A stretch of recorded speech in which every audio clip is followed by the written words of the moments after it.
Doctor గారు ఒకరు ఈ విధంగా అడుగుతున్నారండి. నాకు పెళ్ళై 6 నెలలు అయింది. ఇంతవరకు సెక్స్లో థ్రిల్ అంటే ఏంటో తెలియదు. మా వారు మాత్రం ఎంతో ఎంజాయ్ చేస్తున్నారు. మేము రోజుకి 4 సార్లు సెక్స్లో పాల్గొంటాము. కనీసం 4 సార్లు పాల్గొంటే తప్ప మా వారికి మనసు తీరదు. నాకు ఎటువంటి కోరిక లేకపోయినప్పటికీ వారి కోసం నేను సెక్స్లో పాల్గొంటున్నాను. నాకు ఇంతవరకు గర్భం రాలేదు. సెక్స్లో ఏమాత్రం అనుభూతి పొందడం లేదు కనుకనే గర్భం రాలేదంటారా? నాకు సెక్స్ కోరిక లేదు, కానీ పిల్లలు కావాలనే కోరిక మాత్రం ఉంది. నాకు ఒక బిడ్డ పుడితే చాలు, అదే పెద్ద ఆనందం. ఎంత ఇష్టం కలిగించుకుందామనుకున్నా నాకు సెక్స్లో ఇష్టం కలగడం లేదు. అందుకే ఎంజాయ్ చేయలేకపోతున్నాను. నేను సెక్స్లో ఎంజాయ్ చేసేదెలా, గర్భం తెచ్చుకునేదెలా? పరిష్కారం తెలియజేయండి అంటూ అడుగుతున్నారు. సెక్స్లో థ్రిల్ పొందడానికి గర్భం రావడానికి సంబంధం లేదండి. సెక్స్లో ఎటువంటి అనుభూతి పొందకపోయినా సరే గర్భం వస్తుంది, రావడానికి అవకాశం ఉంది. మరి వీడికి రాలేదు అంటే ఇతరత్ర ఏమైనా కారణం ఉందా? అన్నం విడుదలవట్లేదా? పీసీఓఎస్ ఉందా? అంటే పాలిసిస్టిక్ ఓవేరియన్ సిండ్రోమ్, మన వాళ్ళు పీసీఓడి అని కూడా అంటారు కదా, ఆ పీసీఓఎస్ ఏమైనా ఉందా? లేకపోతే మగవాడి వీర్యంలో ఏమైనా వీరికణాలు లేవా, ఉంటే తక్కువ ఉన్నాయా, కదలిక లేవా, ఇవన్నీ చూడాలి. అంచేత పరీక్ష చేయాలి, ఇద్దరు పరీక్ష చేయించుకోవాలి. ఆవిడ గర్భం అసలు సెక్స్లో పాల్గొంటే నాకు ఏమీ అనిపించదు అన్నారు ఆవిడ. ఏమీ అనిపించదు అంటే అర్థం ఎందుకోసం అనిపించట్లేదు.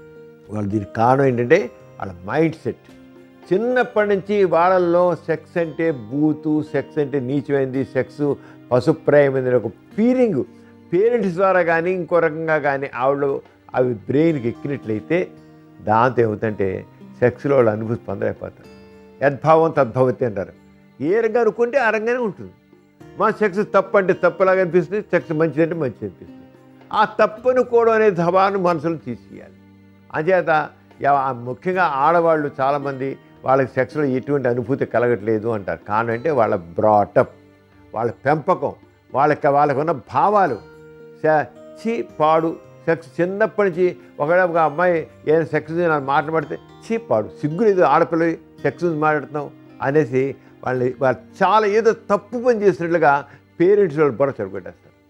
ఈ రకంగా బ్రెయిన్ పాయిజన్ చేయడం వల్ల ఆడపిల్లలు చాలామంది వాళ్ళు పెళ్ళిళ్ళు చేస్తున్నాయి అనుభూతి. ఈ అమ్మాయి చూడండి అంతే, అందుకే నేను చేయలేకపోతున్నాను అంటే ఆ ముందు మనసులోంచి ఆ రకమైన ఫీలింగ్ తీసి పారేయాలి. సెక్స్ నీచమైనది, సెక్స్ అపవిత్రమైనది, సెక్స్ మాట్లాడడం తప్పు, వినడం తప్పు అనే భావాల ముందు మనసులో తీసేస్తే అది కావాల్సిందంటే ముఖ్యంగా కౌన్సిలింగ్ కావాలి. కౌన్సిలింగ్ చేసినట్లయితే తప్పకుండా వాళ్ళ మైండ్ సెట్లో మార్పు వస్తుంది. ఆ మైండ్ సెట్ మార్పు వచ్చి వాళ్ళు చక్కగా తయారవుతారు. మైండ్ సెట్లో మార్పు రావాలంతే.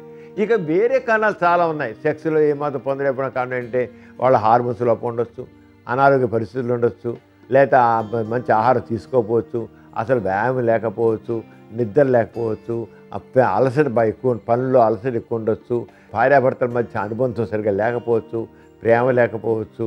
ఇవన్నీ కారణాలు, ఎన్నో రకరకాల కారణాలు ఉంటాయి. అంటే ఏదైనా సరే కౌన్సిలింగ్ పొందినట్లయితే వీటన్నిటిని సెట్ చేసి సరిగ్గా దారిలో పెట్టడం అవుతుంది. దాంతో వాళ్ళు అనుభూతి. అంచేత ఈ విషయంలో మాత్రం ఒకసారి డాక్టర్ పిల్లలు పుట్టిన విషయంలో మాత్రం తప్పకుండా భార్యాభర్త ఇద్దరు కూడా వెళ్ళి డాక్టర్ వెళ్ళి పూర్తి పరీక్షించుకుంటే కానబట్టి చికిత్స చేస్తే గర్భం వస్తుంది. చూసారు కదండి, ఇవాళ సుఖజీవనం కార్యక్రమం.